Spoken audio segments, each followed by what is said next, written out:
بسم اللہ الرحمن الرحیم۔ السلام علیکم ورحمۃ اللہ وبرکاتہ۔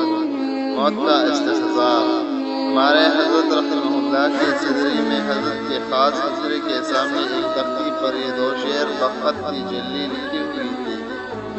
رہ کی دنیا میں بشر کو نہیں سے باغفلت، موت کا دھیان بھی لازم ہے کہ ہر آ رہے۔ جو بشر آتا ہے دنیا میں یہ کہتے ہیں کدا، میں بھی پیچھے چلی آتی ہوں ذرا دہیان رہے۔ آخرت سے غفلت کی اصل جڑ دنیا کی محبت ہے۔ حضور صلی اللہ علیہ وآلہ وسلم ارشاد فرماتے ہیں، دنیا رأس کل خطیئۃ، دنیا کی محبت تمام معاصی کی جڑ ہے۔ چنانچہ حضور صلی اللہ علیہ وآلہ وسلم نے اس حدیث میں دنیا کی محبت سے سخت پرہیز کا حکم فرمایا ہے، اور مسافرانہ زندگی کے بعد اوغا بر سبیل فرمایا ہے۔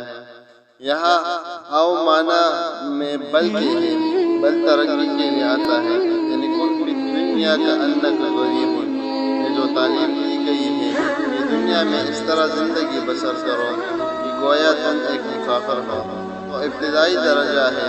جب اس درجے کا رسوخ ہو جائے تو اور ترقی کرو، اس طرح رہو کہ جیسے کوئی عابر ہوتا ہے، یعنی عبور کرنے والا مسافر، تو کہیں کسی وقت ٹھہر کر آرام بھی کر لیتا ہے، اور عابر عبور کے درجے میں کہیں ٹھہرتا بھی نہیں ہے۔